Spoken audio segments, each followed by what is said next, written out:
I was completely wasted at this club with my friends.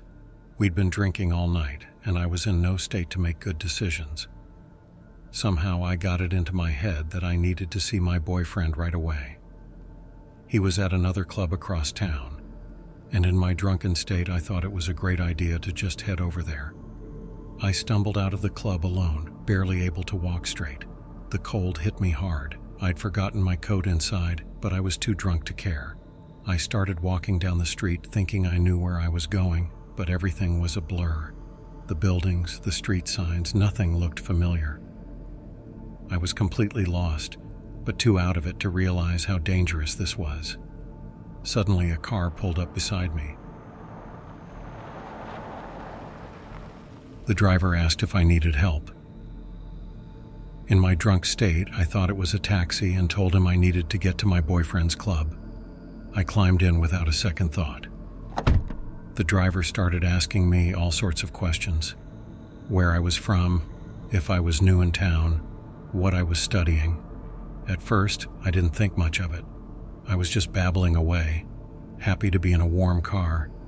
Then he mentioned he owned a meat shop. Something about that made me pay attention. I started looking around the car and it hit me. There was no meter. This wasn't a taxi at all.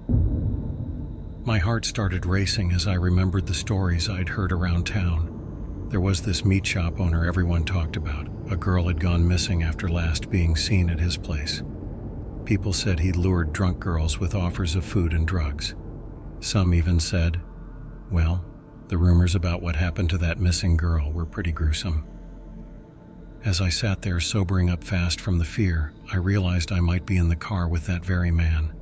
The streets outside started to look familiar again, but not in a good way. We were nowhere near my boyfriend's club. I was alone with a stranger who might be a murderer, with no one knowing where I was. My mind was racing, trying to figure out how to get out of this situation. I pretended to be on the phone with my boyfriend, hoping it would make the driver think someone was expecting me. I faked a conversation, my voice shaking as I spoke to no one. The driver didn't seem bothered. He just kept talking about his businesses and how successful he was. As we drove, I started to recognize some landmarks. Relief washed over me when I saw the neon signs of the nightclub district. I told him to stop, saying this was fine. The driver slowed down, looking at me with an expression I couldn't read.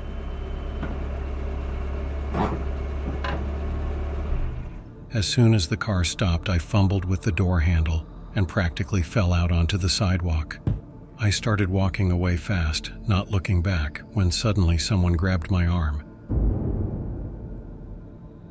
I nearly screamed, but it was a police officer. He asked if I was all right, saying they'd seen me get out of the car. It turned out the police had been tailing the driver, suspecting him of targeting drunk women. They'd been watching the whole time, ready to intervene if things got worse. The officer scolded me for getting into an unmarked car and explained how dangerous it was. As I gave my statement, shaking from the alcohol and adrenaline, my boyfriend finally showed up. He'd been trying to call me for hours. I collapsed into his arms, the reality of what could have happened hitting me hard. Later that night, safe in my bed, my phone buzzed. A text from an unknown number simply said, "See you around." My blood ran cold. I could hear the driver's voice saying those words as he drove away. I never found out how he got my number, but from that moment on, I always felt like I was being watched. That night changed everything for me. I stopped drinking so much, always made sure to stay with friends, and never, ever got into an unmarked car again. Sometimes I still think about how close I came to being another missing person statistic. It's a lesson I'll never forget.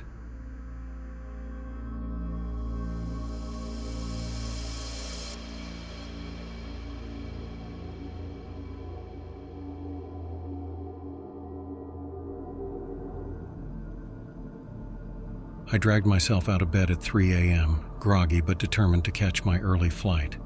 The streets were dark and quiet as I waited for my taxi. When it arrived, I climbed in, muttering my destination to the driver. As we set off, something felt off. The driver kept glancing at me in the mirror, making me uneasy. I tried to shake it off, blaming my paranoia on lack of sleep. Suddenly, I realized we weren't heading to the airport. The streets were unfamiliar, getting darker and more deserted.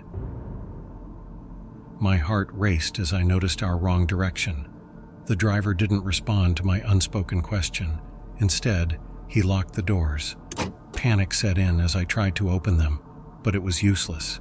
He pulled into an abandoned lot, hidden from the road. What happened next was a blur of fear and pain. The driver attacked me, his strength overpowering mine. I fought back, screaming and clawing, but he was too strong. The inside of the taxi became my prison, the scene of my nightmare. After what felt like hours, he dumped me on the side of a dark road. I was bruised, bleeding, and barely conscious. As his taxi sped away, I lay there, trying to process what had happened. Eventually, I managed to stumble to a nearby gas station. The clock on the wall read 5:30 a.m. My flight was long gone, but that didn't matter anymore.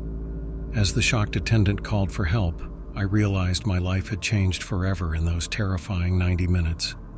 Now, I faced a long road of recovery, both physical and mental. The short trip to the airport had turned into a life-altering ordeal, leaving scars that would take years to heal.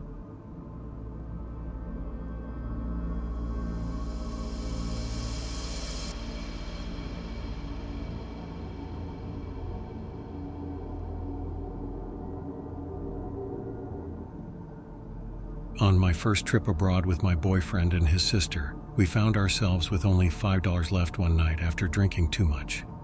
It was difficult to get back to our hotel with so little money, especially as we were all drunk.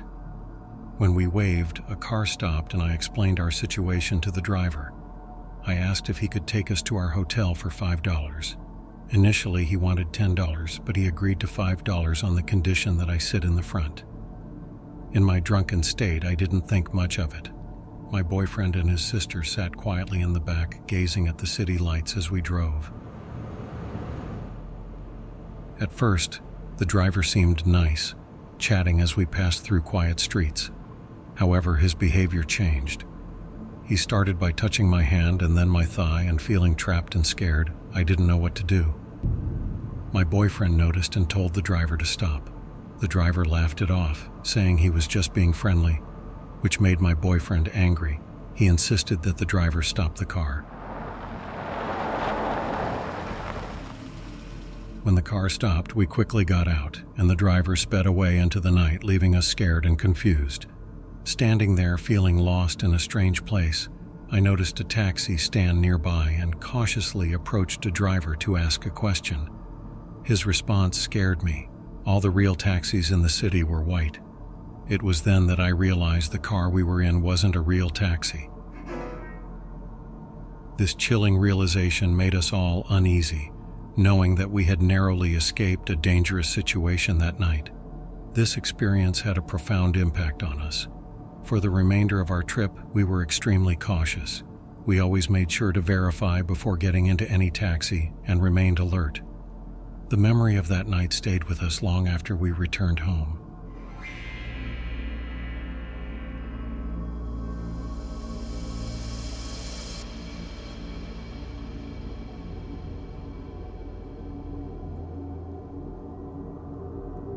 At 13, my life revolved around school, music practice, and friends. But one Saturday changed everything. Mom's birthday was coming up, and I couldn't decide on a gift. I asked my aunt to help me shop after my music lesson. That day began like any other. After my lesson, I rushed home to drop off my music books. I grabbed my small bag with my wallet and phone, then headed to the bus stop. Buses always ran late, so I expected to wait. As I stood there thinking about Mom's gift, a car pulled up next to me. The driver had a strong accent and looked unfriendly. He asked if I was going to town and offered me a free ride. At first, I thought I was lucky. I wouldn't have to wait for the bus. But something felt wrong about the driver. I said no, telling him I'd wait for the bus. The driver got angry right away. He told me to get in the car and his voice grew louder and angrier. The way he changed so quickly was really scary. He kept insisting I get in, and he sounded meaner and meaner. I felt terrified, but I didn't move. The driver was yelling now, and I could see how angry he was. I held my bag tightly, every part of me feeling stiff as he shouted from his car. I considered running away, but then someone else arrived to wait for the bus as well. The driver cursed and drove off really fast. I felt a rush of relief that he was gone, but I was still deeply shaken. When I saw my aunt in town, I told her what had happened. She looked very serious as she listened. She asked if I had seen the car's number so she could report the driver. I said I hadn't, as I was too scared to get close to the car. My aunt looked even more worried when she realized how much danger I had been in. She told me something important. If anyone ever tries to make me get into a car, I should yell loudly or run away. She said I should be strong and not let fear stop me from making noise. This frightening experience changed me. It showed me how quickly a normal day can turn dangerous. I learned to trust my instincts about safety and to always be cautious. It made me realize that bad things can happen unexpectedly, and it's important to be prepared just in case.